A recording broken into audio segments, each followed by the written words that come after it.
A shooting in Atlanta leaves 8 people dead, 6 of whom were Asian women.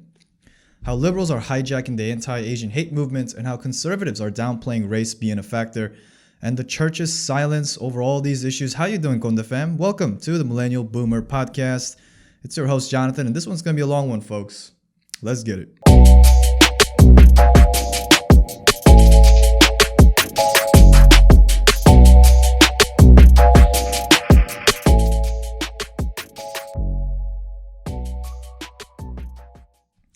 All right, guys. Let me start off with a story. All right. So back in maybe 2000, I want to say 15, early 2015, I used to work at a bank, and at the bank there, it was a regular day, and I was working, and somebody called the bank's office, and I happened to just pick up the main phone line from the bank. So here I am, just working, and someone calls. And I pick up. And this person, it sounded like a white lady over the phone. She asked, is the branch manager, his name is Joanne, is Joanne around? And at the time, Joanne had just left, right? He just left to be part of some sort of compliance team out in South Korea, right? So it was like a big promotion for him. And he's not working as the main branch manager at this bank anymore. I told the lady, look, he's not around. He actually, and she asked, well, where'd he go? And I said, well, he actually got promoted, and he's out in Korea being a compliance officer. And she was like, oh, that's wonderful. Yeah, so it sounds like he went back to Korea. Gotcha. He went back to Korea. And that was her response. And I said, well, I remember at the time I was a little iffy about that comment. I was like, well, he didn't go back to Korea, but, I get it. That's what you would think. And I hung up the phone. And I remember after that phone call, I was just thinking, I was just sitting there. And I remember thinking, why did that lady assume? Okay, why did that lady assume that Joanne was from Korea? Look, ever since I was young, I was always proud to be an American. All right, my father, he taught me that this is my country, this is my home. And whenever someone, people will ask, if the U.S. would play against, let's say, South Korea in the World Cup for soccer, who are you going to root for? John, who are you going to root for? Right? It's usually among Korean American friends they would ask, and a lot of times my Korean American friends, they would say, well, they're going to root for South Korea because they're Korean, and I would be the only guy saying, well, I'm going to root for America because, and they would say, why? Well, it's because I'm an American. And I remember saying this when I was real young, right? Like maybe even when I was 8, 9 years old. And I've always had that mentality, and even to this day, I still do. I get a little older, and people now ask, John, U.S. and South Korea, they go to war. Okay, they went to war. Whose side are you on? Whose guns are you going to hold? And I said, motherfucker, I'm going to be on the U.S.'s side, okay?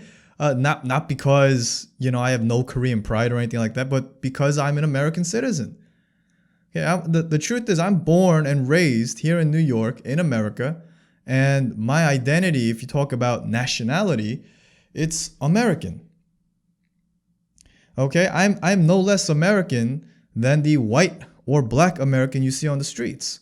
Okay, I am that American as well. Now, this doesn't mean I'm not proud to be of Korean descent. This doesn't mean that, I'm ashamed of being Korean. No, absolutely not. Listen, I eat kimchi and rice and soup every night at home. Okay, every night at home. When I eat dinner, I gotta have Korean food. Well, when you enter my home, you're gonna take off your damn shoes. Okay, look, I still arrogantly use Samsung, all right, an Android phone. Because I remember at the time when I was maybe 20 years old, getting my first smartphone, I remember I said, I have a choice here. I could use iPhone like everybody else, or I could use an Android that's made by Samsung. And for some reason, I just had this pride of like, well, Samsung is Korean, so I'm gonna buy a Samsung smartphone. I'm gonna choose that, and I stuck by that decision even till today. All right, maybe look. I'm not going to lie. There are times when I regret it. Okay, there are times when I regret it, especially a few weeks ago when I got a couple of Clubhouse invites, and I had to tell them, no, I'm an Android user. Sorry. Okay, so look, it is what it is. All right. The point is, make no mistake, guys. Right? I am an American. If you're born in U.S. soil and you're of Asian descent, you are Asian American. All right, that's it. End the story. Now, so when I hear some bullshit, right? When I hear some bullshit like, oh, I guess he went back to Korea. I guess he went back home. You know, we may not think of that comment as so harmful or anything. And truly, it's not really a big deal, but it's this general idea. The consensus that a lot of Americans have that when you see an Asian American and they, let's say, go visit Asia, oh, he's visiting home. He's visiting the motherland. We say this, guys, right? Asian Americans, when, you know, if you're Korean and you're born here and you're Korean American, you go visit Korea, you say you're visiting your motherland, right? Newsflash, folks, Korea is not your motherland. The United States of America is your fucking motherland. Okay? Your ancestry, your blood, ethnically, you may be, you know, from Korea, but that's not your motherland. Okay? Your mother country, if you're born in the United States, is the United States. Okay? I know it's not as cool and flashy to say, oh, my motherland home, my motherland is the US than South Korea or Japan or whatever. I know it's not as nice to say. It doesn't got a good ring to it, right? Oh, my motherland is, I'm visiting the motherland. It's the United States. It's New York. It doesn't sound as flashy. I get it, but it is what it is, guys. Now, why am I saying this? Why am I giving you this story? Again, it's this idea, the perpetual foreigner idea, that people like this lady who decide to call the bank and ask for the branch manager, knowing that he was an Asian, maybe she didn't know he was an Asian American, regardless, assumed that the branch manager was from Korea. Now look, if Jo-An had an accent, okay, apparently this woman who called the bank had business dealings with Jo-An in the past, right? But if the guy had an accent, let's say he had a very thick Korean accent, and then she said something along the lines of, oh, I guess he went back to Korea or he went back home, maybe I might be a little bit more not as upset.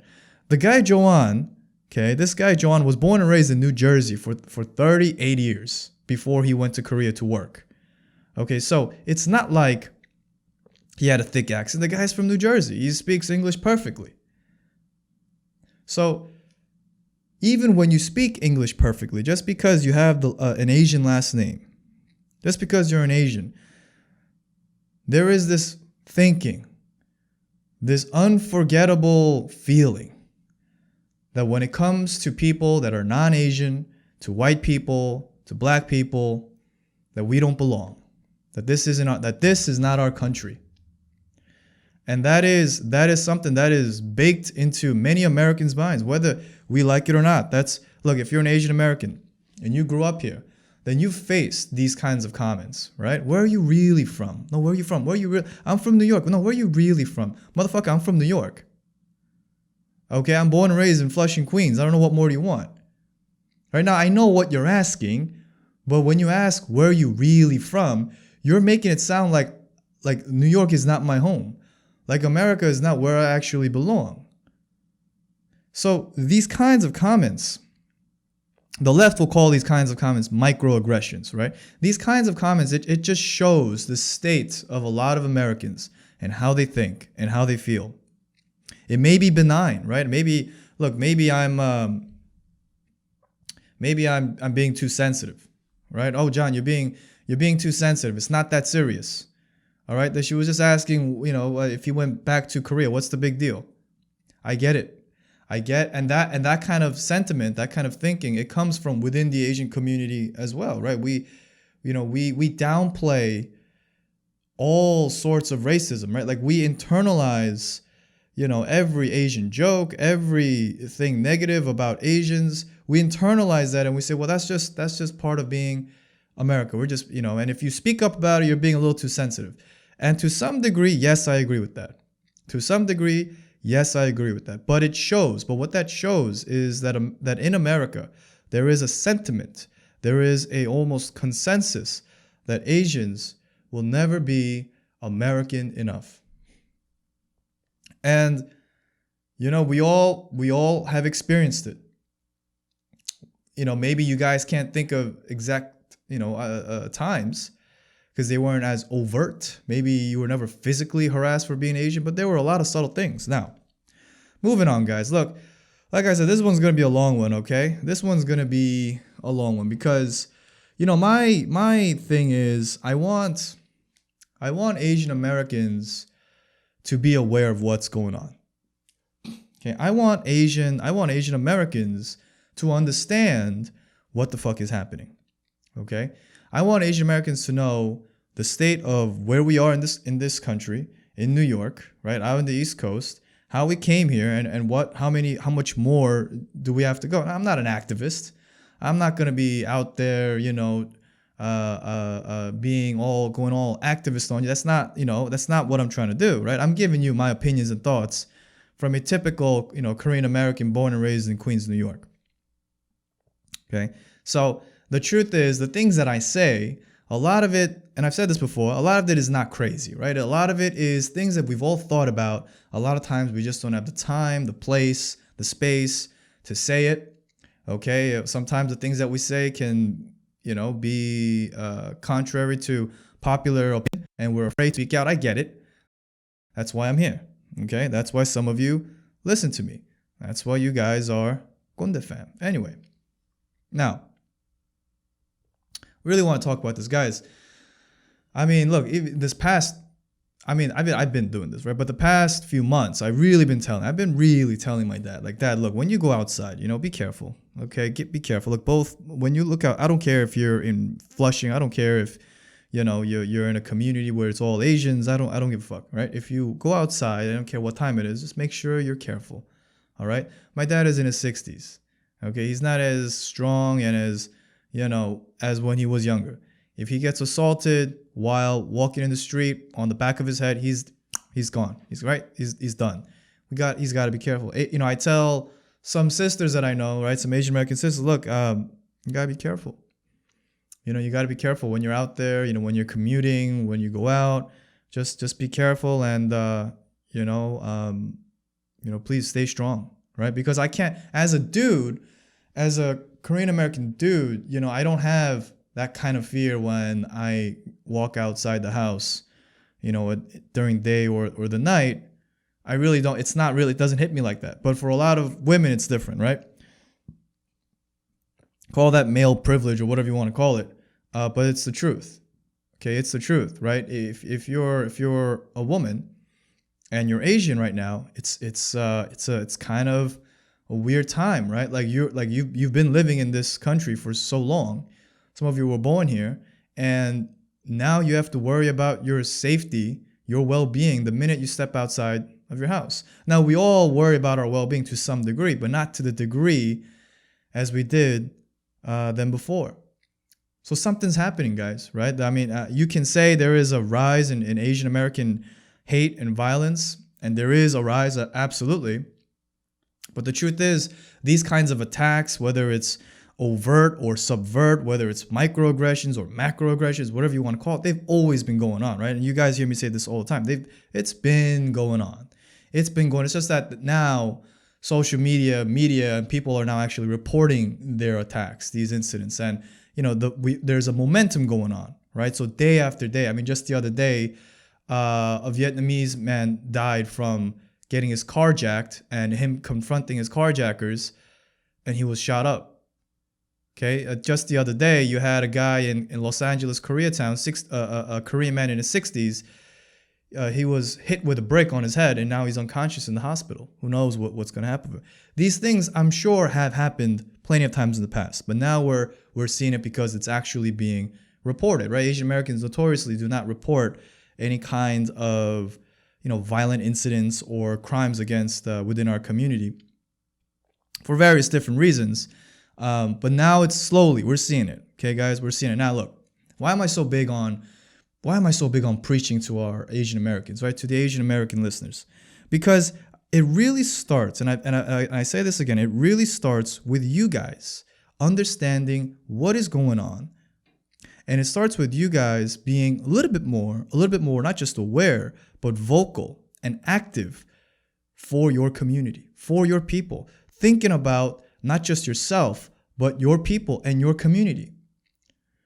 Okay, I've always wondered when I was young, okay, why do people, especially Asian Americans and especially Korean Americans, right? Why are we so bad at supporting each other? Why are we so bad at uplifting each other? Let's be honest, if you're Korean American, the criticism within our community is we're not the best at gathering, raising resources, and pushing things that are for the Korean American community out here in New York or wherever you are. It's just not, we're not the best at it. It's not because we don't have the money. There are plenty of Korean Americans who are affluent, high net worth, wealthy. There are plenty, especially in New York, there is a lot. Okay? In California, there is a lot. In Georgia, there is a lot. In Florida, there is a lot. But you rarely see any kind of coalitions or movements within the Korean American community advancing for the Korean American community. You rarely see it. You know, I mean, when I was really young, I remember in my early 20s, I would question this. Why doesn't this happen more or happen at all? So again, I say so much shit to the Asian American people, and it's because it's really about, it starts with us. Okay, it starts with us. Now, we're seeing some kind of call to action. Well, I'm seeing, right? If you're on social media and you're watching the news and you're following all the very loud activists, right, on the left, what a lot of activists are saying, hey, look, anyone who, is about that activist life, is about, whether you're part of, Black Lives Matter or other minorities or whatever kind of activist you are, your activism has to include Asian Americans. Your activism must include Asian Americans. And if you don't include it, then you're full of shit. Because Asian Americans go through, blah, blah, blah, blah. So if you don't include all of our issues and all things that we're going through, then guess what? Your activism is bullshit. So I've been seeing a lot of that. Let me say something about that. I get why people are doing that, right? I get it. It's just, if you're quiet about Asian Americans, the history of violence and racism, then you're not really about liberating people, right? You have an agenda for maybe a certain group of people. And this is what I'll say. Look, there is nothing really wrong with that. Okay. If when I see, so I follow personally, right? I follow a lot of vocal, Black people, right? A lot of African Americans, a lot of people within the Black community who have platforms, and I follow them and I listen. And some of them are very activisty, and some of them are just celebrities. And I listen to what they have to say when it comes to activism within their own community, right? And when they talk about racism, or when they talk about systematic oppression and hate and white supremacy and all that, and when they say these things and how they can uplift their own Black community, I've never, very rarely hear them ever, even to this day, claim or state that Asian Americans need to, be uplifted as well, and we have to be there for our Asian American brothers and sisters. And I've never once looked at these people and said, wow, they need to, I can't believe they're always about that activist life and they're always about championing for justice but they never include Asian Americans. We got to call them out. No. If you guys know me and if you've been listening, I wouldn't give a shit about that. Okay, because if Black celebrities and Black artists and Black activists are actively spreading awareness, actively communicating the needs of their people and the things that they want, and being pro-Black, there is nothing wrong with that. They don't include, let's say, the Asian community, the Hispanic community, the whatever other minorities. There's nothing wrong with that. Okay, so when I see, because when you're doing that, you're being about your people. And when you're about your people and you do whatever it takes to make sure your people are being taken care of and your people are getting fed and you guys are doing well, there's nothing wrong with that. You don't have to be an activist for every single minority community. And just because you're not doesn't make you a hypocrite. Okay, because you're being very specific. That's their calling. Okay, there are people that will specifically be all about for the liberation and reparations for Black Americans. If that's you, okay, and if that's their life, then let them be. Why bother them and tell them, hey, include us Asians, include us Asians? No. So again, I'm calling on Asian Americans. Okay, I'm calling on Asian Americans to raise your voices. It'll be nice if we have other people from other races speak up for Asian Americans. That's nice, but to me, that's not mandatory. That's not standard. That's not something that I expect. Now I know I'm very alone in this thinking, because we see so much. Oh, all these other people need to speak up for Asian American violence because we were there for BLM and blah blah blah. And I'm like, son, if they do it, great. If not, no shade to them. Okay, they have their own lane. They have their own calling. Let them do what they want to do. This goes for Asian Americans who are very, very vocal and very, very supportive of the Black community. Okay, those activists are all about Black Lives Matter, and they got the Black Lives Matter card in their profile, and all they do is repost Black people and Black achievement, and great. Look, for those Asian Americans as well. Okay, if that's you, and you're all about that life, and that is your calling, and you swear that you were born, okay, to grow up and live for the liberation of Black people, 100% more power to you. Do what you got to do. Do what you got to do. Okay, I'm not going to call upon you to say, hey, what about your own people? But what about your own people, man? What about your own people? I'm not going to do that. But I do see a lot of that online. Okay, and I just don't think that's necessary, guys. We have a lot of Asian Americans living in America. Okay, we need to make sure that more Asian Americans with power, with wealth, are on board before we start calling out all these other people. Okay, so that's where I'm at with this, right? So when you see all that, I mean, if you guys are going to go up in flames and be angry that different brands and different corporations aren't speaking out, blah, blah, blah, look, let's work on our people first, right? Have one conversation with one Asian American, because I guarantee you that even within our Asian American community, there are a lot of people that still do not give a fuck and still have no idea what the hell is going on. Okay, so that's where I'm at. Okay, that's where I'm at now. I wanna say this because Asian Americans have to understand more and more that what we're facing today and that what we've been facing is not a simple problem. All right, it's not a simple blanket one statement can fix everything problem.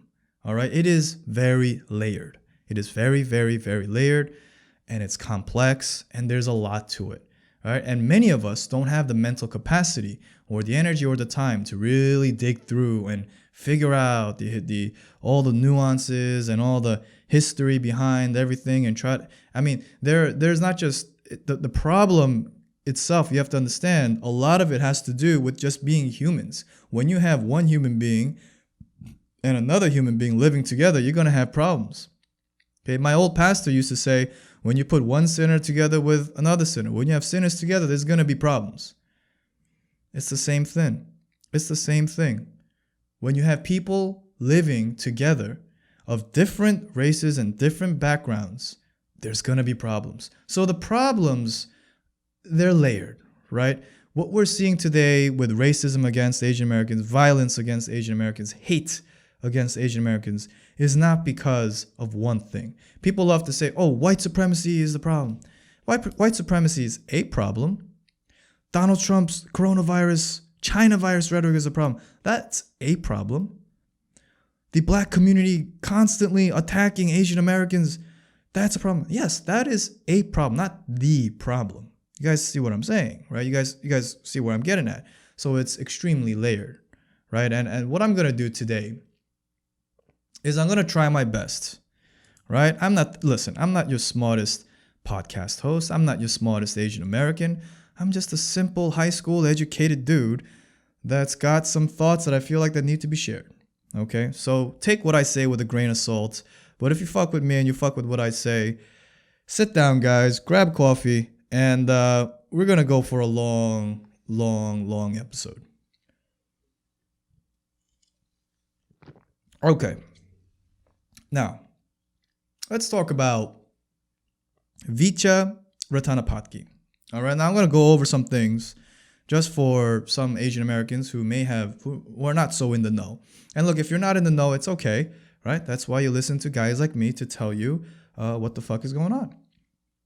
So we have Vicha Ratanapatki, right? January 20th, Vicha Ratanapatki is an 84-year-old Thai man who was murdered in San Francisco by a black teenager named Antoine Watson, right?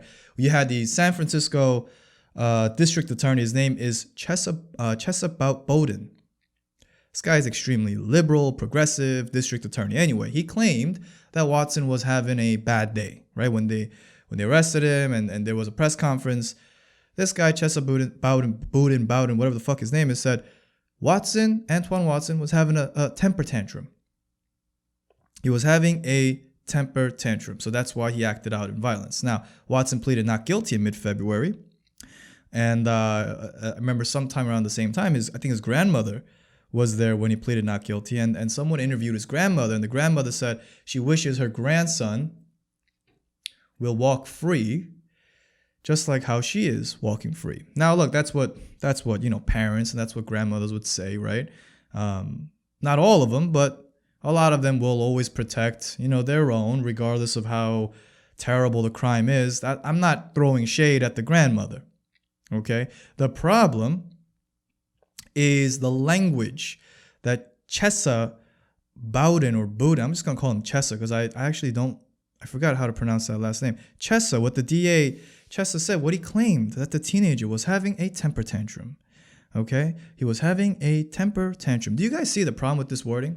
Many of you may have heard about this term, temper tantrum, and you may have just skipped over it and said, all right, whatever, and just moved on. The problem with the word temper tantrum is you are in some ways humanizing the murderer. You are in some ways normalizing the death of Vicha Ratanapatki. So are we supposed to feel bad for the guy? Are we supposed to feel bad for Antoine Watson? Okay, give him a pass and say, oh well, he was having a temper tantrum. What can you do? The fuck is the matter with you? All right, look, guys, you don't trivialize the death of an Asian man just because he's Asian, because that's what you're doing. Right? When you say temper tantrum, you're kind of giving a quasi excuse of why he did it. Oh, he did it because he was having a temper tantrum. Kids these days, come on, temper tantrums. The youth is very troubled these days, so sometimes they react out in violence. He was having a temper tantrum. Do you know what you're doing, right? Do you know what you're doing when you say these things? When you say these things, you are trivializing the death of Vicha, right? You're trivializing. And why do you say that? Are you saying that, I got to think, are you saying that because he's Asian? Or are you saying that because I know Mr. Chesa is, this district attorney is super woke. He is super progressive, super left-leaning. And he doesn't want to, he doesn't want to say anything, too negative to Antoine Watson because he's a black teen, right? And if you're super left and super progressive, then you can't give too much, what's it called? You can't be too critical of the guy because he's black. So which one is it? I don't know. Okay, I don't know. I don't know if it's because he wants to cover for Antoine Watson or if it's because he didn't see the life of Vicha as a human being, and he thought of it as just some maybe object, right, that you can destroy because a kid is having a temper tantrum. You guys see the problem with the wording here? Okay, because that is a problem. That is a problem. Now, let's fast forward. March 16, a white shooter, 21-year-old, shoots up 3 spas, right? He shoots up 3 spas. At least 2 of these spas were brothels. Hey, make no mistake, there are brothels, and the Asian sex work industry is still very alive today, right? It's alive, it's thriving, especially in large American cities. Many of the workers who are Chinese and Korean descent, women who work in these spas either on their own volition or because they're being trafficked. Now, I don't want to get too much into Asian like spas and massage parlors and escorts, and that's for another episode, right? We'll talk about that another time. But the point is, out of the 8 people that died, six were Asian women. Okay. Now this dude, this shooter, he claimed to have a sex addiction. Okay, and he claimed that he needed to eliminate temptation. And the cop spokesperson who was given that press conference or whatever it was said he was having a bad day. And you know, he was having a conversation with the killer, and the killer he's remorseful of what he did. He knows what he did. He admit to what he did. And the cop just kind of sums it up and said, well, it looks like the guy was, he was having a bad day. Listen, do you guys see the problem with the term he was having a bad day? The language that the cop uses to humanize this white killer, right? It's just humanizing, making it more almost forgivable. He was having a bad day. Look, if you were having a bad day and you did some shit, would you go to jail for it? No, look, he was having a bad day. Well, newsflash, folks. If you're having a bad day and you go out murdering, you go out on a murdering spree, your ass deserves to go to jail. So why is it that this cop spokesperson decides to say he was having a bad day? Was it because he was a fellow whitey, right? The cop spokesperson was white. The shooter was white. Maybe he felt bad for his fellow white American. I don't know. Okay, I don't know. Regardless, the language is a problem, right? Just like how Chesa, right, called the killing of Vicha a temper tantrum. This one is now a bad day. There is a common theme here, folks. There is a common theme that I'm seeing, right? It's that Asian lives, the death of Asians are so trivialized, the violence that Asian Americans face, it's so trivialized. It doesn't, our lives apparently don't seem to mean much. Oh, he was just having a bad day. How can you blame the guy? He was having a bad day. The kid was having a temper tantrum. You know, kids these days, they go through temper tantrums. Do you see the inherent problem with this? It's not even about left and right, progressive versus conservative. It's this theme that I'm seeing. That Asian Americans, no matter what you do, no matter how much we do, will always be outsiders, will always be foreigners.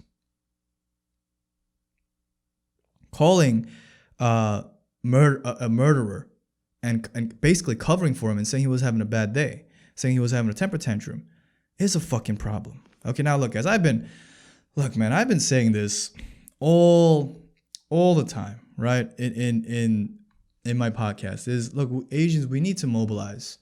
Asian Americans, you guys need to know what's going on in the news. You guys need to know what's going on with our history in America, right? With where we stand now, with how much political power we have or we don't have, because we lack a unified voice here. Okay, we lack a unified voice here, and I'm gonna be saying that this is gonna be a theme that I'm gonna constantly be saying, right? We lack a unified voice because the Asian American community in America is very diverse, and we have all sorts of different Asian Americans, so it's hard to unify. I get that, and I went over that, but we need a unified voice, right? Maybe if we had a more powerful voice, maybe if we had more political clout, maybe if we were represented in the media in the proper way or a more humanizing way, okay, these deaths wouldn't be so trivialized. Just maybe there would be more of a serious tone, a compassion for the actual victims than the perpetrator. Look, guys, I'm going to speak about another thing, right? We're going to talk a little bit, and this is something that maybe a lot of you don't care about, but to me, this is important. It's the religious aspect of what happened with the shootings. The religious aspect, okay? If you guys didn't know, this shooter, I refuse to say his name because there's no need to mention a murderer on this podcast, but this shooter, this particular shooter who shot up 8 people in Atlanta, grew up very religious. Okay, he grew up apparently very religious, all throughout his youth. He went to youth group, grew up in the church. His parents I think they're pastors or something to do with the church. And let me stab a little. Let me take a good jab at the Christian church here, if I may. All right, now I'm speaking as a Christian myself. Where is the church's response to all of this? Where is the church's response to all of this? I'm not saying that the church needs to give a political response and denounce white supremacy. Obviously, that's not what I'm asking. Okay, I'm not saying that the church needs to rally with Asian Americans. That would be nice, but that's not what I'm saying either. What I'm saying is when you have the shooter who grew up in a religious household, I think in a Baptist Christian household, and he shot up a bunch of people to quote unquote eliminate temptation. And these victims were Asian female sex workers, some of them, not all of them.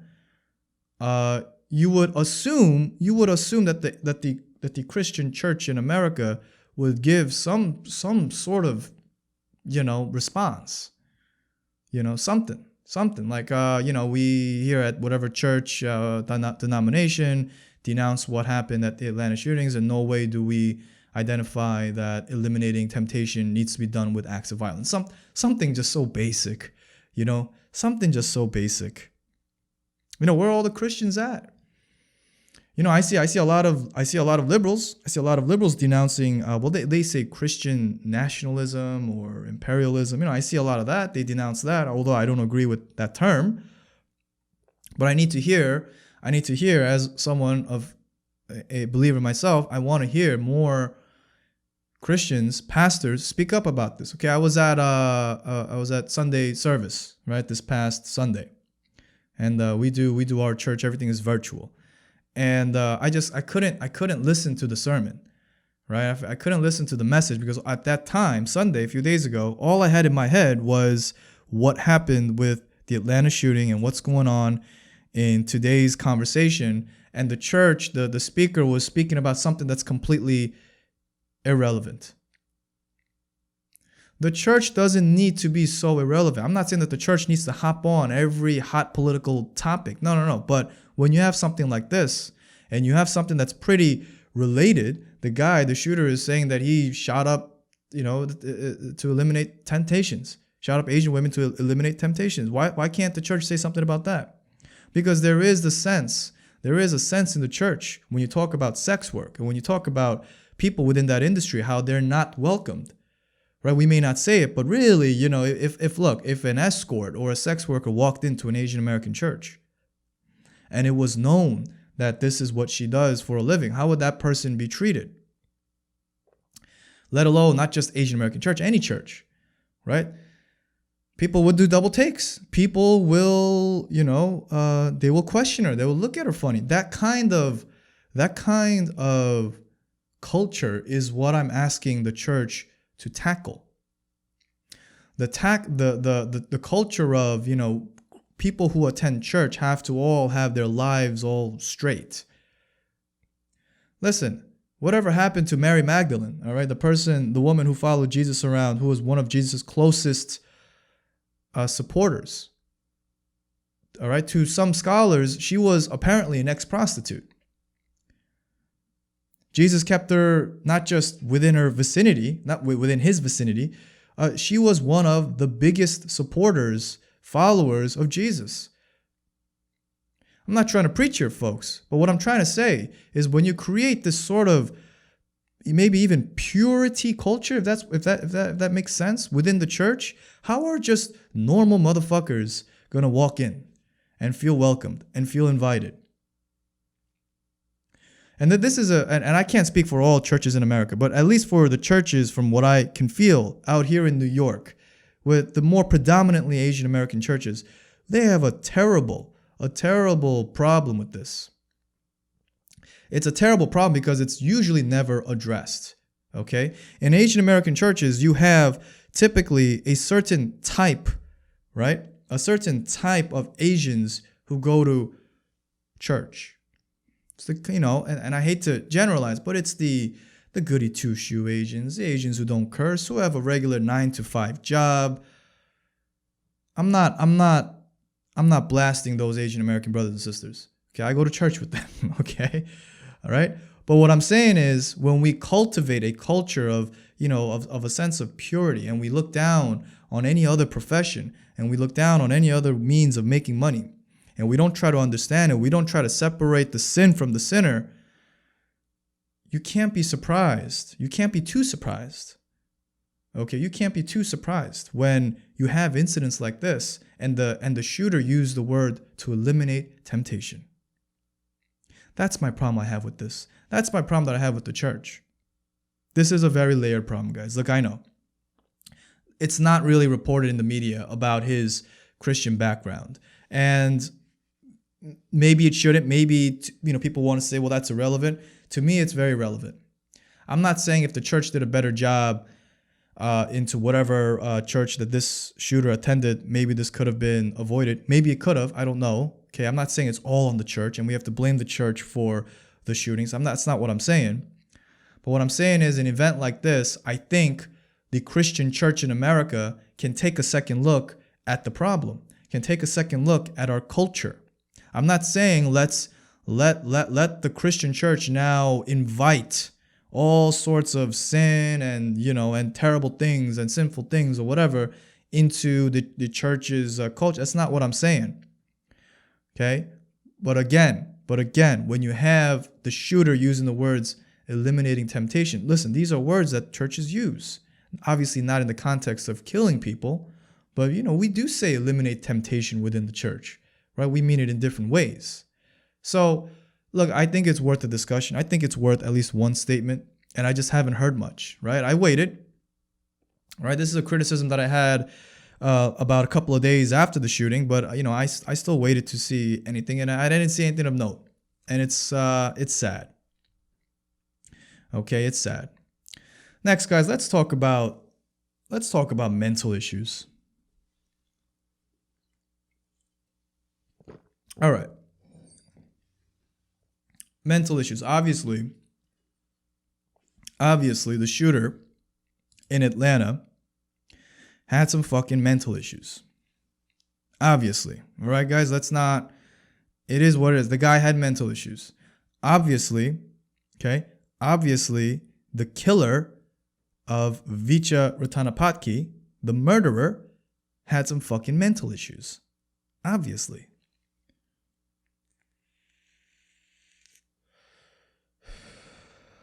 So let's dive into this a little bit. All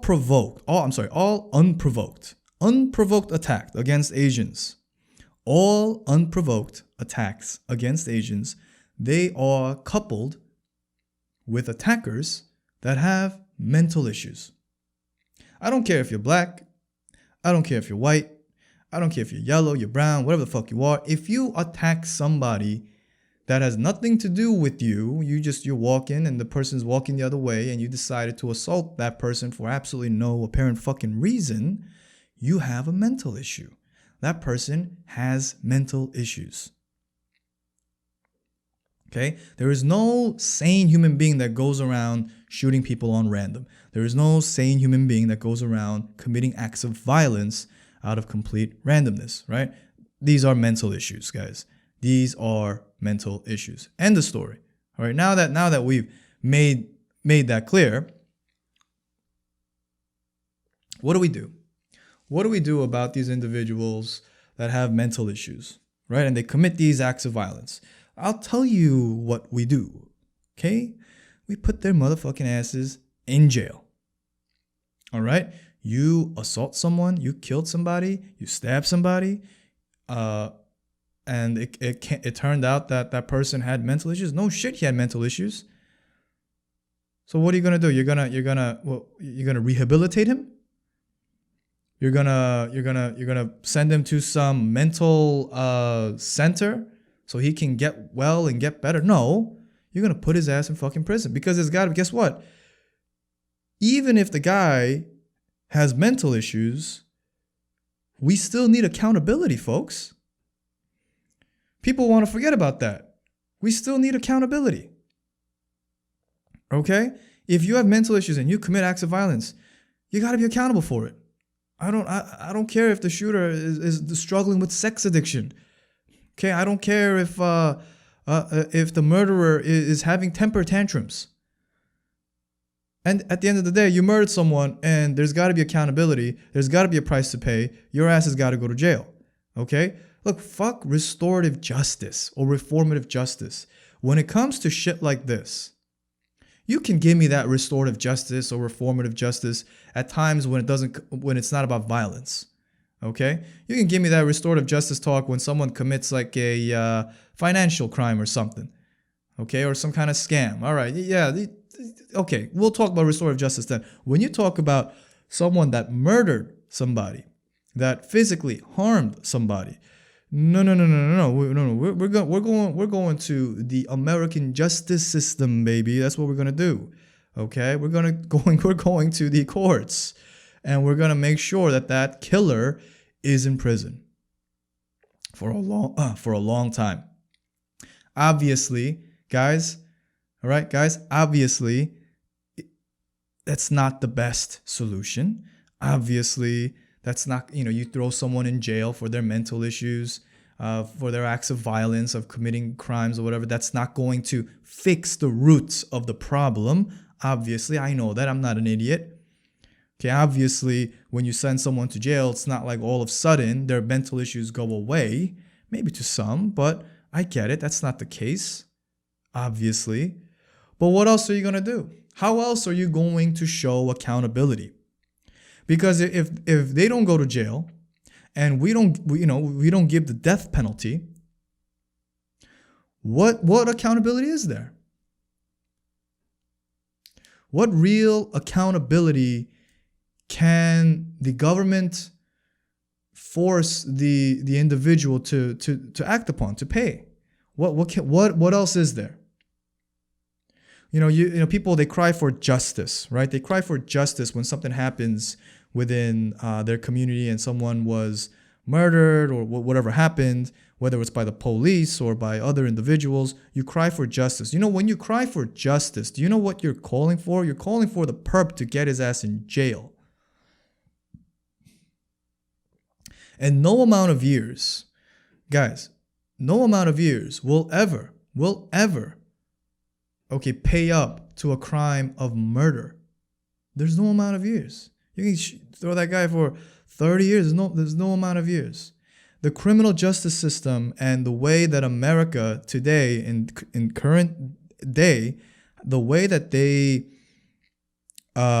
pursue justice and quote unquote, hand out sentences, and the judge, justice is served. Justice is served in the purview of the American justice system. That doesn't mean that there was real payment. That doesn't mean that now everything is squared. That doesn't mean that now everything is all fair. No, it doesn't. But that's what we got. That's the system that we got to work with. If it was up to me, right, the death penalty will still be around. Motherfuckers will be castrated for raping women, okay, for pedophiles, all right, for murderers. All right, I don't mind having that kind of system around, but our nation is too progressive for those kinds of cruel punishments. So we do with jail time, right? Long, extensive jail time. We take away their freedoms and give them a very slow death, an expensive death, right? Look, when you send people to prison for tens and tens of years, guess who's paying for that person to be alive in jail, for that person to suffer in jail? Okay, it's costing the American tax dollars quite a lot, the American people quite a lot of tax dollars, right? So it's not a perfect system. I don't love the criminal justice system, and I don't love the idea that all we can do is just send people to jail. Oh, and they could come out and they commit a crime. Oh, guess what? We send them to jail, right? to that aspect, I will agree with people that are with the reformative justice and, restorative justice, that doesn't fix the problem. I completely agree, right? But we don't have any alternative. What alternative are you going to give to a murderer? Okay? I don't care why he did it. I don't care what mental issues he has. I don't care how many screws that's loose in his head. That person's got to go to jail. End of story. So guys, mental issues. Of course they have mental issues. It's not an excuse. It's not an excuse. There's a lot of crazy folks in America. There's a lot of crazy folks in America. Does it mean that that's an excuse to commit crimes? You being mentally, crazy, ill, that doesn't give you a free pass for anything, and it shouldn't. It absolutely shouldn't. All right, moving on, guys. Let's talk about hate crimes. Okay, let's speak on this a little bit, because there's been a little bit of a hot debate between whether we should be using the term at all, what it really means, and how Asian Americans are using this term hate crime.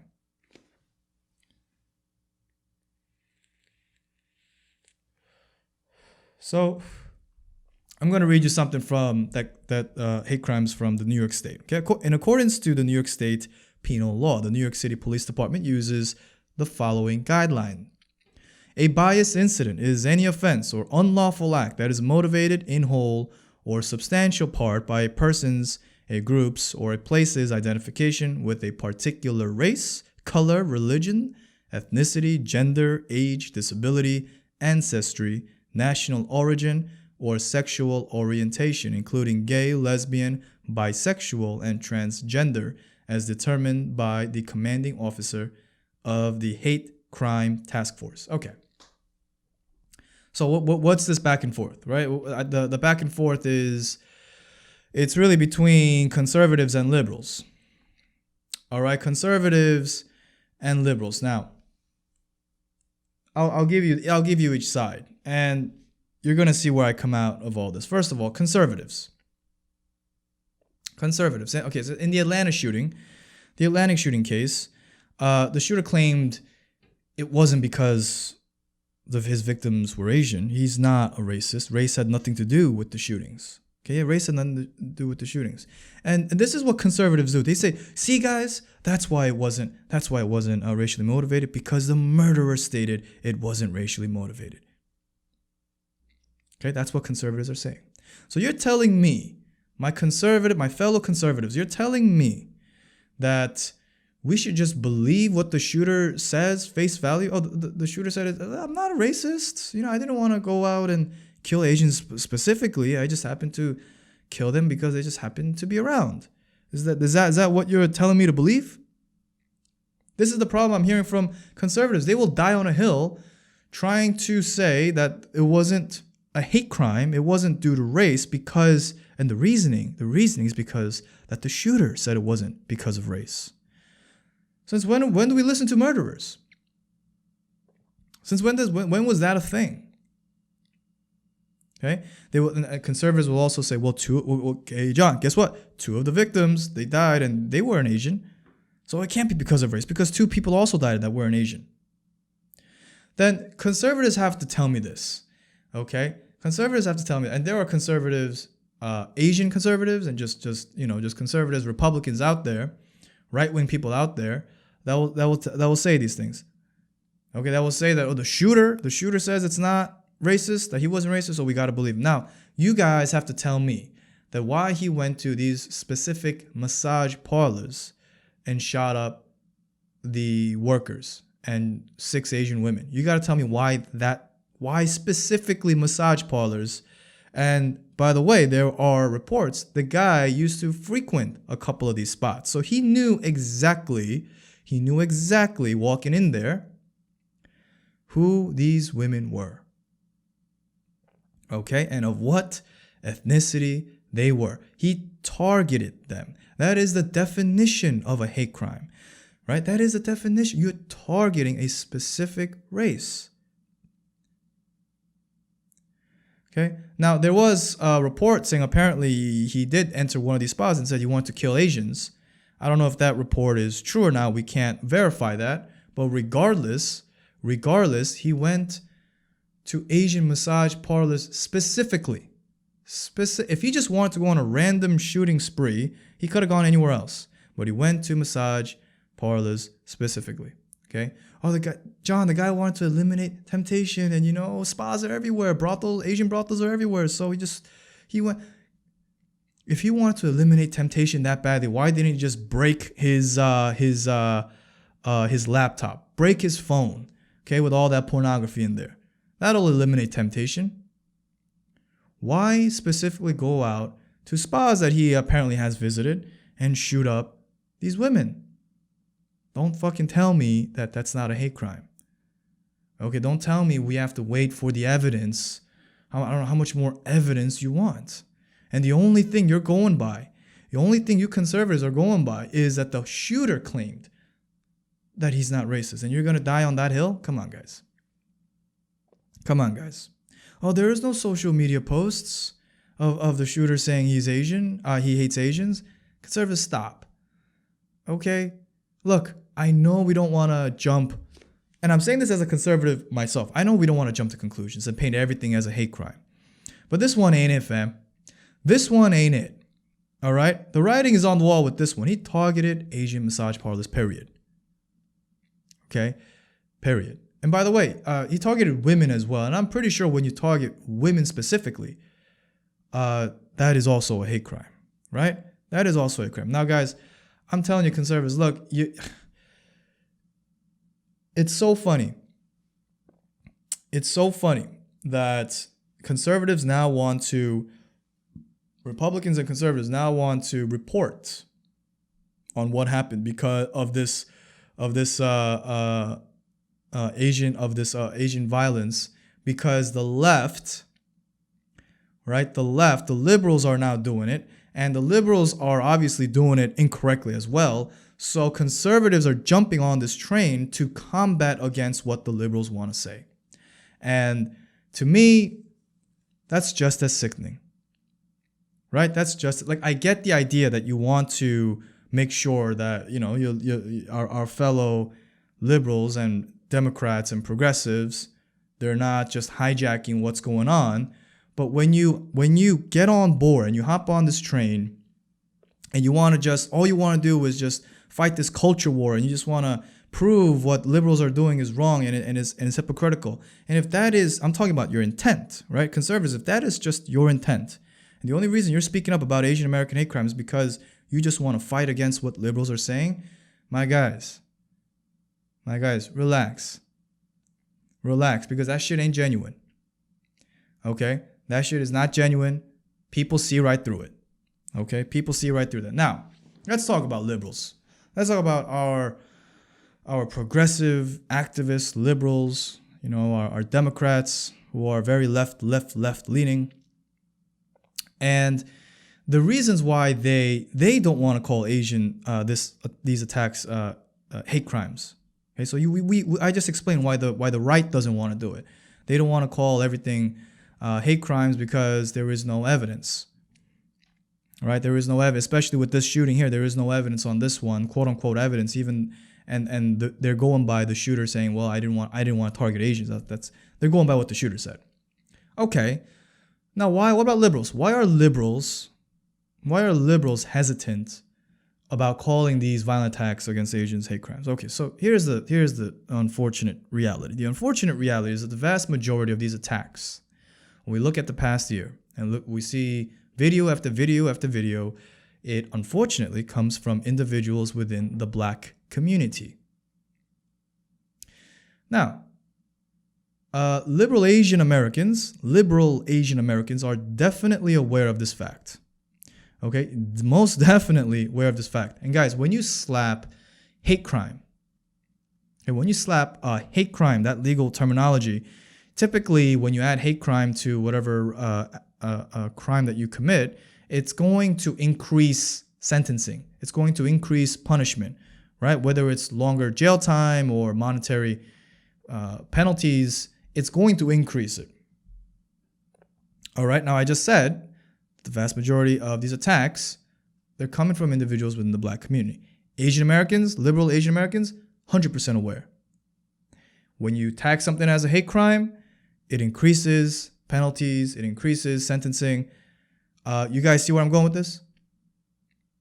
Okay, you guys see where I'm going with this? If we punish all attacks against Asian Americans as hate crimes, if we just decide that all attacks against Asian Americans is hate crimes, right? Then naturally, just by numbers, by statistics, right? Many black individuals will receive harsher sentencing, right?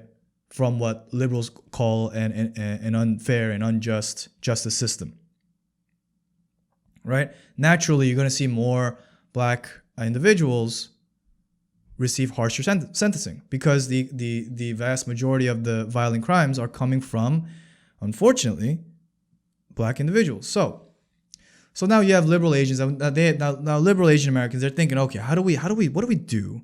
What do we do to not call everything a hate crime, right? Especially when it comes from people of color, from other people of color. What do we do, right? So they're coming with this thing where they say, well, we shouldn't assume, right? People like NBC reporter Kimmy Yam are saying, well, we shouldn't assume every assault against Asian is a hate crime. We shouldn't assume that, right? We shouldn't assume that sometimes they come from crimes of opportunity, right? Crimes because of circumstance. Okay. My liberal friends, let me enlighten you with some honest fucking truth here. All right? Let me just be very, very honest with you. And hopefully you can give me the same respect and you be honest with me as well. Okay? If you attack an Asian and you rob an Asian, you assault an Asian because you assumed that they will not fight back, that they will not report, that they will just take the L. Guess what? That's a fucking hate crime. Am I crazy here? Am I crazy? Look, I know we don't want to perpetuate anti-blackness. We dare not do that. Right? I know we're not looking to try to throw more black people in jail. I know we don't want to do that, and I don't want to do that personally, right? That's not the end goal here. Okay, look, I know you secretly and sometimes openly you pray that whenever you hear another a violent incident against Asian Americans, you wish that the perpetrator wasn't black. Look, personally, I do too, right? Because the reason why you pray for that is because you don't want to see a bigger divide between the Asian and the black community, and you don't want to see the black people, you don't want to see black Americans be portrayed in a negative way. I get that mind, and I somewhat agree with that too. Don't get me wrong, I somewhat agree with that too. But look, the truth is, when these opportunistic crimes against Asian Americans if they're inherently all about just opportunity, then you got to understand the thinking of why is it an opportunity? Why are these crimes against Asian Americans? Why is it an opportunity? Okay, now I've said this before, guys. If you're gonna rob someone, who are you gonna rob? You're gonna rob an old white lady, you're gonna rob an old black lady, or you're gonna rob an old Asian lady. Who are you gonna rob? Okay? Who are you gonna rob so that you have the highest chances of getting away, not going to jail, and for no one to know about? You gotta think about these things. Okay, guys, when you do opportunistic, right? I see this word being thrown out a lot. These petty crimes due to poor conditions, so they certain individuals go out and rob people, commit crimes. But unfortunately, a big percent of them, of the receiving end, are Asian Americans. When you see those kinds of statistics, those kinds of numbers, you gotta just for a second, just think and say, well, maybe it is about race. Well, maybe it is about being an Asian American, being an Asian elderly woman who is so defenseless, who probably won't report what's going on, who will probably just walk it out and go home with a bruised eye and an empty purse. And some of them live alone, some of them will never tell anyone, and they'll just move on. Right? Is that some sort of like a known thing among petty criminals? Hey, target Asians because guess what? They don't fight back. B, you probably won't get caught, and see, the police don't care about, right? The community and the police, city officials, politicians don't care about crimes against Asians. So it's a safer bet. You have a higher chance of getting away when you commit crimes against Asian Americans. How is that not a hate crime? Okay, liberals love to say, opportunistic crimes, that they're not hate crimes, they're just due to circumstance and opportunity. Well, when the opportunity and when the opportunity is specifically targeting Asians, that's a fucking hate crime, guys. That's a fucking hate crime. Okay, obviously race had something to do with these petty crimes, just like race had everything to do with the shooting in Atlanta. So don't fucking tell me we should be careful. We should be careful of labeling hate crimes against perpetrators who assault Asians because why? Because we don't want to perpetuate anti-blackness. We should be careful of doing that. We should be careful. Be careful of what? Listen, keep that pussy ass energy to yourself. Be careful of what? You can miss me with that bullshit. Miss me with that fucking clown talk because look, if it doesn't matter what race you are. It doesn't matter what race you are. If you commit crimes and you assault Asians, and if you get caught, best believe your ass is going to go to jail and it's going to be slapped with that hate crime. It absolutely should be slapped with that hate crime. So you get a longer sentencing or whatever the criminal justice system deems necessary. Not perfect, but this is the society that we live in. Okay? Now, I love when I see liberals, they have no problem sending white people to jail, right? We have no problem sending white people to jail for violence against Asians. Yeah, send them to jail, white supremacy, whatever. Listen, keep that same energy. Keep that same energy when it comes to black perps. Okay? That's not you being anti-black. That's not you hating on the black community. That's you saying that there are these individuals, regardless of skin color, needs to show accountability. And if you are out there, okay, and if you are out there and you're saying things like, we got to be careful of labeling hate crimes, okay, with black people. We got to be careful. But you have absolutely no remorse or you don't hold back when it comes to white people, then maybe your political biases are coming into play. And your political biases are coming into play, right, at the expense of the Asian American community. Okay, conservatives want to be careful. We got to be careful of labeling everything as hate crimes, right? Especially against white people, because guess what? There is no proof or there's no evidence. Liberals, you got to be careful. You got to be careful of saying these hate crimes, of slapping hate crimes against black people because it perpetuates anti-blackness, blah, blah, blah, blah, blah. Look, you both conservatives, both liberals, you both do it at the expense of our Asian American community. You both do it.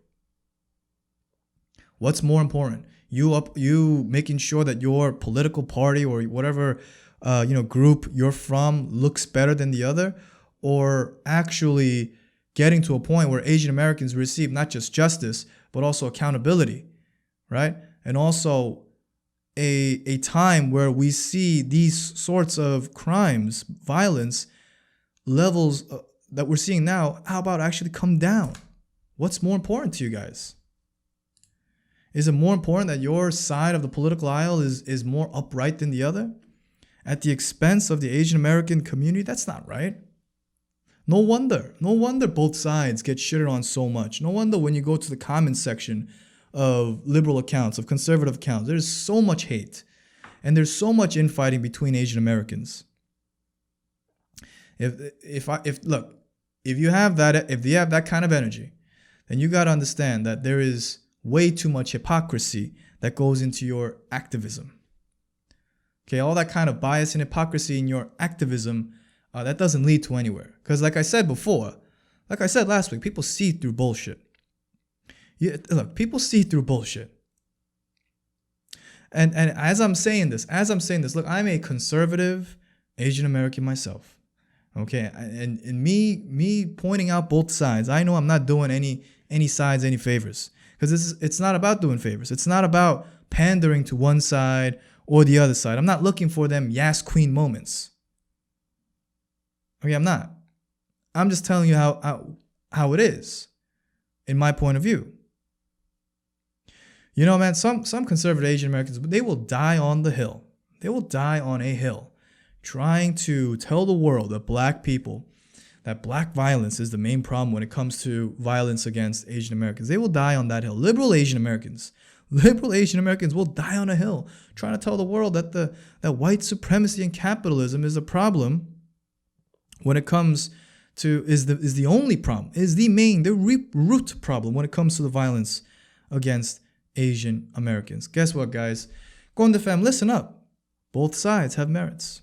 Both sides have merits. Both sides have things that they say correctly, and both sides also have things that they say incorrectly. Keep that in mind, folks. Keep that in mind. I'm gonna say this again. Keep your eyes open. Okay, because now let's see what media is saying about the shootings. Let's see what media is saying about these shootings, because they were quick to pick up. They were quick to pick it up. They were quick to pick it up, spin narratives, and let's see what they were saying. Okay, white supremacy is what they were saying. All right, the issue. I'm not going to read you any of the articles because I'm sure you've seen what the issues are. What the articles say. The issues are that it all points towards one direction. It's white supremacy. This man, did you look at the shooter? He looked like a typical Trump supporter, didn't he? Right? He had a beard on, he's white, he's Christian, I think he's Christian or claimed to be Christian, or he comes from a Christian background. He bought a gun.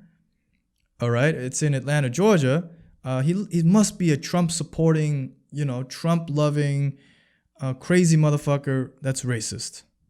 And it's the perfect candidate, man. It's the perfect candidate for media to just jump on, right? It's the perfect candidate. White, right? Probably a Trump supporter. That's not verified. I'm just assuming, right? Christian background. Perfect guy. Perfect candidate. We can blame white supremacy. And I don't want to minimize the death of the 8 people that died and the 6 Asian women that were murdered. It's absolutely tragic. It is absolutely tragic. But mainstream media, hello? What about all the deaths and all the violence against Asians before this specific incident? Let me tell you guys, they were equally as tragic. Media, they were equally as tragic. And they were... and there was lots of cases before this specific Atlanta shooting. But those never got media attention. Those will never get media attention. Those can't. Because why? Because the perpetrators happen, unfortunately, to be black or of color. And we cannot perpetuate anti-blackness. The mainstream media will definitely not do that. Activists, liberal Asian Americans will definitely not share those stories. And if they do share those stories, they're going to say, well, the black man attacked the Asian person because of white supremacy, right? A matter of fact, it's Asian people's fault because we have so much anti-blackness within our community that we need to discuss about before we can even get to any kind of physical violent attacks against Asians. Because we got to work on our anti-blackness. So until we work on our anti-blackness, black people keep attacking us, keep murdering us, keep killing us, it's all good. It's all good. Because we have to work on our anti-blackness first, and that's the problem. You see how that sounds like absolute horseshit and nonsense? Okay? It's the same theme. It's the same song being sung. Blame white supremacy. Don't perpetuate anti-blackness. Blame white supremacy. Don't perpetuate anti-blackness. At what cost? At what cost? We're going to keep dancing around the problem? We're going to keep not speaking on real issues? The cost, let me tell you, folks, is the Asian American community. That's the cost. Now, I'm going to say something that's going to shock the shit out of some people. All right? I'm going to say something, and it needs to be said.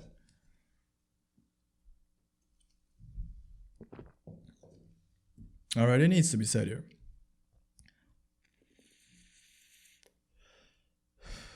All right, you ready? So sometimes fighting for the Asian American community, is not directly tied with the liberation of black folks in America. I'm going to say that again. Sometimes fighting for the Asian American community is not directly tied with the liberation of black folks in America. Let that sink in. Okay, guys, I can already feel the fucking hatred and the simmering and the from some people. I can already feel it. Guys,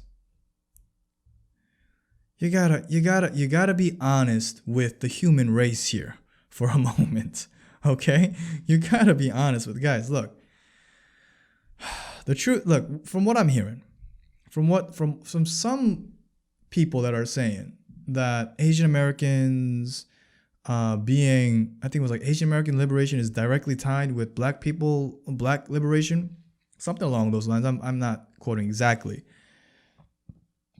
And while that sounds cool, that sounds neat, that sounds like, we have to be hand in hand with our black brothers and sisters. And while I agree that there needs to be greater cooperation, communication, and open, honest, uncomfortable conversations between the two communities, to say that Asian Americans, our fate, the community of all entire Asian Americans' fate, is directly tied with the liberation of black folks in America is a little of a far stretch. Okay? Guess what, guys?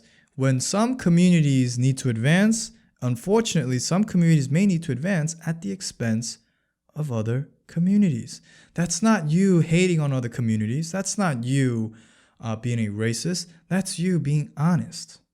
That's you understanding how human beings operate. That's you understanding a little bit of sociology here. Okay? So look, let me give you some examples. Okay, let me give you something. Now, I'm not saying Asian American, being pro Asian American goes completely against being pro Black American. No. I'm not saying that. I'm not saying we are at complete, crossroads. And when you are for one race, that means you're against the other race completely. No. But I will say this: when you are fighting for the Asian American community, or when you are fighting for Black Americans, there will be times when there is tension between the communities. There will be times where one community has to give for the advancement, safety, protection, happiness, wealth, and whatever for the other community. Let me give you two quick examples. Specialized high schools and college admissions. You guys all know the story, right? You guys all know what's going on in America right now. High schools in America, forget about college for a second. High schools in America are now being watered down by not taking any kind of test, any kind of merit-based exams, because all these tests and math and all these things are racist, right? Math is racist against blacks. And testing people to enter certain high schools is an actively racist thing. So we're going to get rid of the tests, and we're going to set some sort of quotas and make sure that X percent of certain people groups get into these high schools. Well, at whose expense are you doing that to? Take a guess. You're doing it at the expense of Asian Americans, of Asian American students who work hard, who study hard, and their parents sending them to all these after-school programs, spending thousands of dollars to make sure their kid gets a great education. You're going to deny all that from them. You're going to deny that high school education or that college experience and college education because we need to, quote unquote, be more diversified. And because math is racist, and because black people also deserve a spot in these schools, even if the test scores and based on, meritocracy, we can't have that. We can't have that because meritocracy apparently is racist. So we have to find ways, creative ways, using crazy, insane mental gymnastics to get other people of color into these specialized schools and colleges, right? At whose expense? At the Asian American community's expense. We all know this, guys. This is not news. This is, what else? What else? Quick note on that. I'm not completely against that. Okay, quick note on that. I'm not completely against it. I know this may sound terrible, but I actually don't mind. I actually don't mind bringing in other minorities besides Asians, like Hispanic and Black folks, into specialized high schools and colleges, even if that means a few Asian American kids and few white kids will not get, their spots are pretty much taken away or limited, right? Because of affirmative action. I'm not 100% against that idea. Okay, I'm just against the whole concept of you're going to completely eliminate meritocracy. Okay, but if there is that one, I know back then I was completely against it, but I think these days I'm warming up to it a little bit more under certain conditions. Moving forward, all right. What else? What else is at the expense of the Asian American community? More policing. More policing, guys. It doesn't take a genius to figure out if you put more cops on the streets where these crimes are happening, the crime rate will go down. The crime rate, it'll go down. I'm not saying it's the best fix. I'm not saying it is the end all be all solution, but that's just the truth. You put more cops on the street, criminals, petty criminals, or whatever criminals that want to do violence will be deterred a little bit. I'm not saying it's going to completely get rid of violence, but you will see a decrease. Okay, who's going to argue with me on that? You will see. Of course, you're going to see a decrease. And if you see a decrease in that, who wins? Asian Americans win.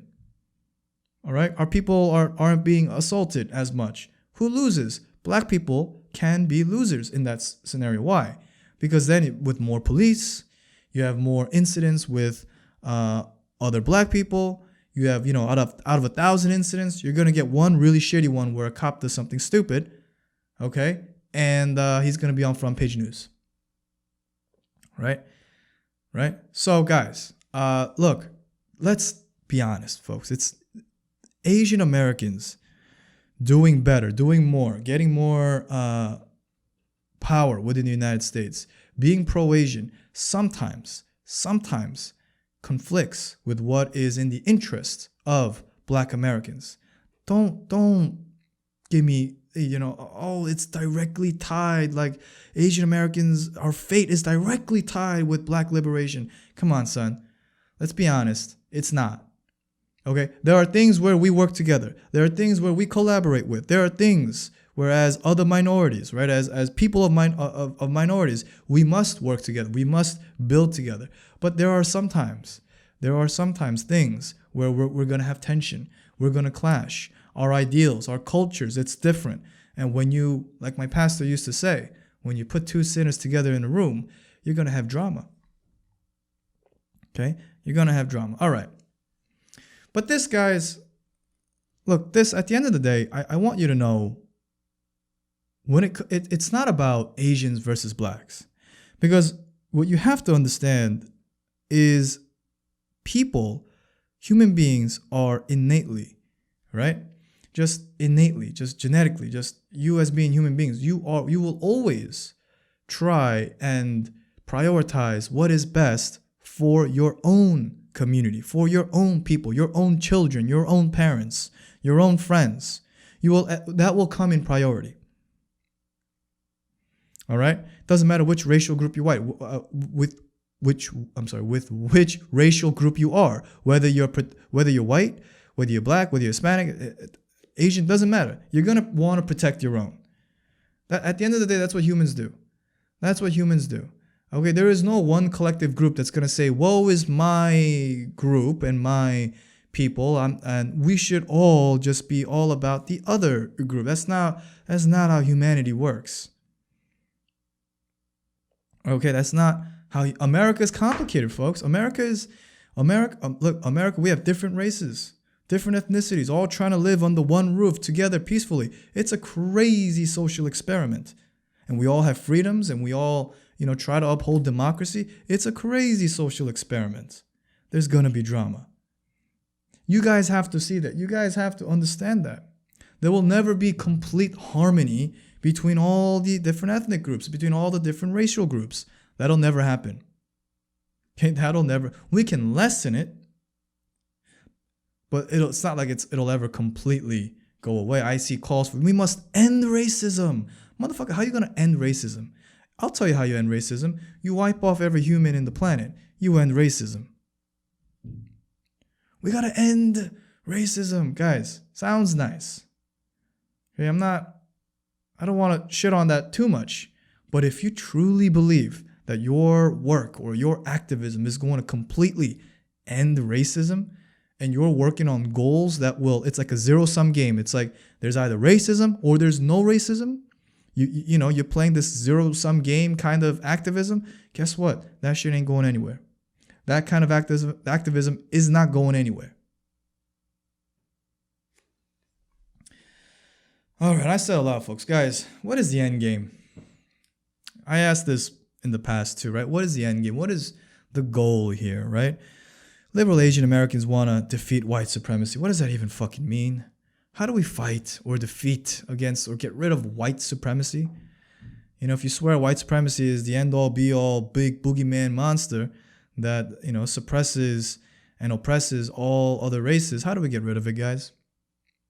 How do we get rid of it, right? You guys, Asian liberals, you speak in a very, zero-sum kind of manner. It's all because of white supremacy. The minute you get rid of white supremacy, the world lives in harmony. All right, how do we get rid of it? I see calls for solidarity, stop API hate, fight against white supremacy. Hate is a virus. What does that all even mean? What is that? I'm talking about solutions, guys. I'm talking about I want to see a decrease, right, in Asians getting assaulted. Tangible solutions. Conservative Asians want to always point out that, black folks are 280 times more likely to assault Asians than the other way around. Although statistically it may be true, to what end do you ask? To what end that I'll ask, right? To what end do you give these kinds of points? What kind of conclusion do you want here? Do you want black people to collectively say sorry or something? Like, that ain't gonna happen. That's not gonna happen. So what are you looking for here, guys? What are you looking for, conservatives? Okay, look, I need to see more solutions. Now, here are some upfront, easy, you look at something, I'm like, oh, well, what about, obviously this can be a solution, right? Two things may or may not work. Number one, more cops. Right? Like I said before, guys, if you put more cops, you're going to see less criminal activity. You're going to see less physical violence, right? Is that the best solution out there? No. Right? Does putting more cops on the street may come at the expense of other people? Absolutely. But in short term, will that work? Probably. Okay? Probably. Guys, number two, community patrols. I've seen this a lot, right? I've seen this with Asians with attitudes. I've seen this with other groups here and there. I forget their names. And they're doing this thing where they're doing these like community patrol walks in certain areas to make sure, Asian elderly and women are okay. And here's my thing. That looks great. That looks very well intentioned and it looks great. But number one, how long can that last? Are these people going to do walks forever? They're not getting paid to do these things. That's a very temporary fix. They're not getting paid to go on these walks and how will that last? How long and where do you need to patrol for how long? How many more years do you have to do that? I mean, you see what I'm saying, guys? Like, it's a it's an interesting reaction to what is going on, right? You have people being more alert and they're being proactive with kind of protecting their communities. Another problem I have with that, let's say you see a violent assault happen. let's say 4 Asian Americans were walking around protecting their community and they see a violent attack, right? They see an Asian woman about to be robbed by, let's just say, 2 black dudes. 4 Asian Americans go up to the 2 black dudes and decide to beat the living shit out of them, because I'm assuming that's what they would do, right? They're trying to stop the robbery, and in doing so, there's some friction, right? There's some physical violence. And look, I'm going to say this. There are a lot of Asian Americans right now where if they were in patrol groups and they saw 2 or 3 or whatever black or non-black perpetrators attacking our elderly or women, they're not going to just stop with a single push. They're not going to just stop with a single punch. Shit's going to get bad. And if shit gets really bad and you decide to literally, kill accidentally a black dude, you beat him up so much that he's unconscious and he ends up dying, what does that do? Because I see that happening. Now you're going to tell me, well, John, most of them will run away. Probably. But in that one case, 100 incidents, in that one case where this black individual decides not to run, decides to fight the 4 Asians, he gets beat up so bad, he dies. What's the story then? You best believe that is absolutely a scenario that we can see. Okay, so guys, again, vigilante justice, right? Community patrols. I said this before. I'm not the biggest fan of it, right? I'm not the biggest fan of it just because when we look at the long game, there really isn't a long game. All right, there really isn't a long game. So what do we do? Look, there's many different ways, right? We talk about solutions. We have to, Asian Americans, use this momentum. Guys, closing up here, right? We have to use this momentum. A lot of things are happening. Guys, more political power. Please understand, political power helps. Having more representatives that represent us in government, in local, federal, state, it all helps. Get involved in your local politics, okay?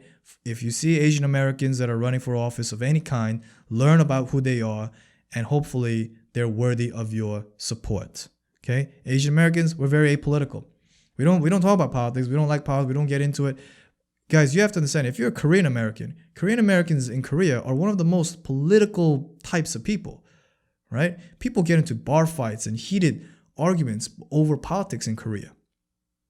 Asian Americans, especially Korean Americans, you by race are a very politically polarizing race. Koreans, if you get into it, can really get into politics. So guys, let's stop being apolitical. Learn a thing or two. Get involved with who's running for office. We need more political power. Number 2, guys, more positive Asian representation in media in Hollywood, please. More positive. I'm tired of seeing this nerdy, dweeby-ass Asian American dude, right? I'm tired of seeing our women always doing some sort of, sexy Asian woman object type of role. Okay? I mean, I like seeing it, but I don't like seeing it, if you get what I'm saying. All right? Men, right? Asian American men in Hollywood always, our masculinity is absolutely stripped, right? We're always at the butt end of the joke, where it's just some store clerk guys, we need positive Asian representation in media and in Hollywood. Okay, look, Asian men, as an Asian American male, let me just say, all right, that I am not being represented in Hollywood correctly. Okay, Asian men are just so undesirable. I see it, I see it. The way media portrays us, small dick Asian, dweeby Asian, never had sex Asian. Guys, a lot of Asian American dudes, including myself, we know what we're doing. Okay? All right? Small flex. We know what we're doing in there. Now, what's next? Number 3, more Asian Americans speaking up. I'm talking to you. I'm talking to you. Okay? I'm talking to all you guys. I'm talking to all you Asian Americans who listen. You need to speak up. You need to speak up. What am I saying speak up? What does that even mean? It means you being just a little bit more knowledgeable about what's going on and a little bit more vocal for your community. Maybe it starts with an Instagram post. Maybe it starts with a conversation between another Asian American. I need Asian Americans. I said this earlier, starting this podcast. I need Asian Americans to speak up, to know. You can't believe how many Asian Americans, and I'm not talking about Asians that are not from America. I'm talking about you motherfucker are born and bred, or you were raised, you came here early, and you were raised in the US of A. Okay, I'm talking to Americans here. It's astonishing how so many of us have absolutely no fucking clue of what's going on. And a lot of us do not care. Okay, I need you guys to start caring. I need you guys to start listening, to start speaking up. Okay, break the model minority myth, right? Break the myth that we are just subservient Asians. We'll just work hard, keep our heads down, and don't say anything out of the ordinary. Guys, the way you break that is by you speaking up. Okay, you saying that you give a shit. You saying that this is not right. Whether you're left-leaning, whether you're right-leaning, the more you speak up, the more you're breaking the model minority myth. Again, whether you're left-leaning or right. Guys, that's all I'm going to say. Look, there's definitely more to this topic, right? I didn't obviously touch every little thing, but I'm going to leave it at that. And look, I hope you learned something. I hope your eyes were opened just a little bit. Right? And just a little bit. And if you did, let me know. Tell me you hated it, you loved it. Guys, this is the Millennial Boomer Podcast. If you enjoyed the show, please subscribe, follow to this podcast, and follow the Instagram page at Millennial Boomer _. Also, if you're watching on YouTube, subscribe, like, and comment. Catch you next time.